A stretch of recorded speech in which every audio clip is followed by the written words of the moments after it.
Hello student, today we are going to discuss remaining part of covalent bond. आज की class में हम discuss करेंगे कोऑर्डिनेट बॉन्ड को। तो ये भी एक तरह का क्या है, is a type of covalent bond.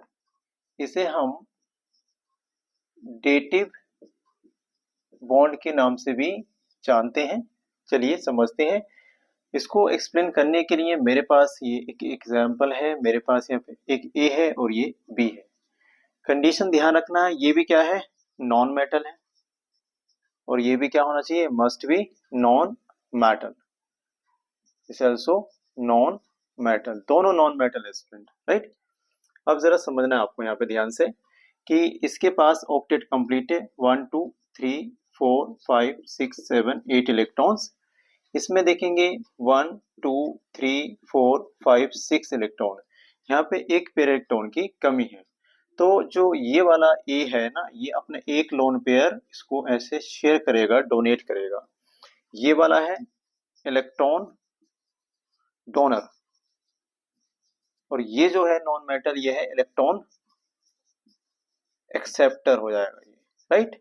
अब जरा समझना बात को ध्यान से कि एक साइंटिस्ट था जिसका नाम था लुइस, और लुइस ने दिया था एसिड और बेस का कॉन्सेप्ट। लुइस कहता है ऐसी सारी स्पीसीज जो एक इलेक्ट्रॉन पेयर डोनेट करते हैं दूसरे एटम को, वो होते हैं लुइस के बेस। तो इसे हम लुइस का बेस कह सकते हैं। और ये वाला एक लोन पेयर इलेक्ट्रॉन के एक्सेप्ट जो करता है वो क्या होता है, लुइस का एसिड होता है, राइट। चलिए अब देखेंगे, ऐसे एक बॉन्ड बनेगा और ऑक्टेट दोनों के कंप्लीट हो जाएंगे। मेरे सामने ए और ये, इस तरह से हम ऐसे डिनोट करते हैं किसको, कोऑर्डिनेट बॉन्ड को। यहाँ पे देखेंगे आपके पास 3 लोन पेयर्स रह जाएंगे ये, ठीक है। तो 1 2 3 4 5 6 7 8 इसका ऑक्टेट कंप्लीट हो चुका है। यहाँ पर पहले से कितने थे, 6 इलेक्ट्रॉन थे, और ये एक इस तरह से डेटिव बॉन्ड आ गया। तो अब इसके पास 2 इलेक्ट्रॉन है, तो इसके भी 8 हो गए, तो इसका ऑक्टेट भी कंप्लीट, ठीक है। ये जो ऐसे बॉन्ड होता है, इसमें कितने इलेक्ट्रॉन होते हैं, 2 इलेक्ट्रॉन्स होते हैं। यहाँ पर भी कितने, 8 इलेक्ट्रॉन्स आ गए, और यहाँ पर भी कितने, 8 इलेक्ट्रॉन्स आ गए। और this is known as the coordinate bond. ये रहा आपके सामने कोऑर्डिनेट बॉन्ड। अब जरा समझे ध्यान से, जो कोऑर्डिनेट बॉन्ड होता है, कोऑर्डिनेट बॉन्ड मोर स्ट्रोंगर देन कोवैलेंट बॉन्ड। ये भी आपको ध्यान रखना है, क्योंकि यहाँ पे शेयरिंग जो होती है वो एक एटम करता है दोनों एटम में से। तो a covalent bond in which both electrons of shared pair, जो 2 इलेक्ट्रॉन होते हैं शेयर्ड पेयर के, वो दोनों में से किसी एक एटम के द्वारा शेयर किए जाते हैं, डोनेट किए जाते हैं, राइट। अब ऐसे कितने एग्जाम्पल हैं जिनमें आपको ये बॉन्ड देखने को मिलेगा। चलिए कुछ एग्जाम्पल्स हैं जिनको हम डिस्कस करेंगे, यहाँ तक नोट कीजिए।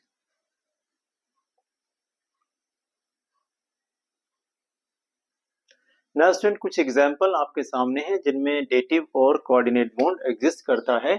Combination of ammonia and boron trifluoride, ये मेरे पास अमोनिया है NH3, nitrogen have 1 lone pair, boron trifluoride के पास लोन पेयर नहीं है, वैकेंट p ऑर्बिटल होता है। तो ये अपना एक पेयर इसको डोनेट कर देगा, और ये बन जाएगा लुइस का बेस, और ये हो जाएगा लुइस का एसिड।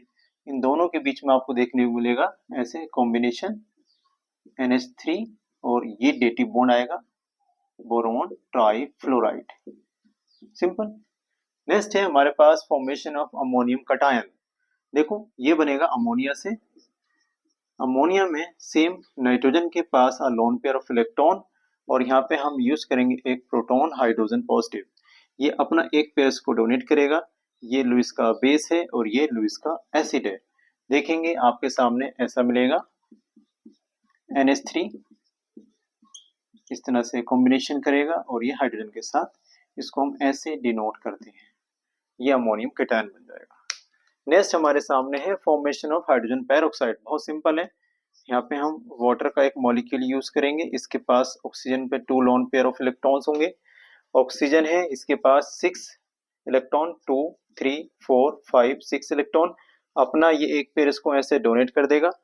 आपको ऐसा देखने को मिलेगा HOH इस तरह से इस ऑक्सीजन के साथ ये 3 लोन पेयर्स और यहाँ पर अभी 1 लोन पेयर। देखो ऑक्सीजन के पास 1 2 3 4 5 6 7 ऑक्टेट कंप्लीट है।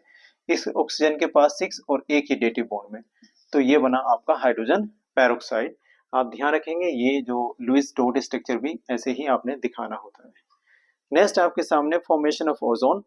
हम लेंगे O2 मॉलिक्यूल, जो कि ऑलरेडी आपको पता है कि इसके पास डबल बॉन्ड होता है, कोवेलेंट बॉन्ड होता है।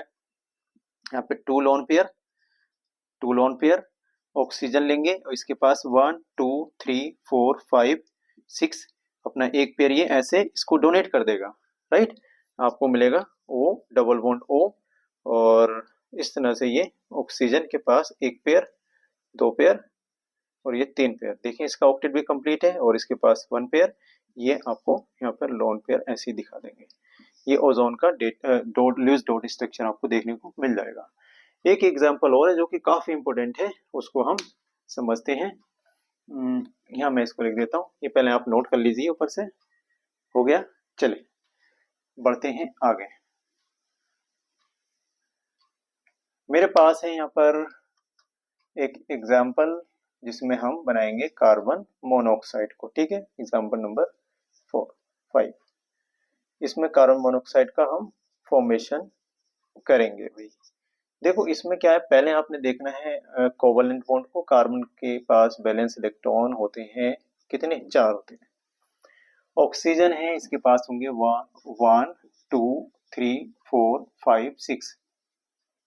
तो ये ऐसे म्यूचुअल शेयरिंग करेगा, क्योंकि अभी कोवेलेंट बॉन्ड हम बना रहे हैं, तो इस तरह से इन दोनों की शेयरिंग होगी। यहाँ पे ऑक्सीजन जो है इसके पास ऑक्टेट कंप्लीट हो चुका है, लेकिन कार्बन के पास देखें 4 थे, 2 और लिए तो 6 हो रहे हैं। अभी एक पेयर की क्या है इसके पास डेफिशिएंसी है। ये जो पेयर आप देख रहे हैं ऑक्सीजन का, ये अपना इसको ऐसे डोनेट करेगा, कोऑर्डिनेशन बॉन्ड का फॉर्मेशन करेगा।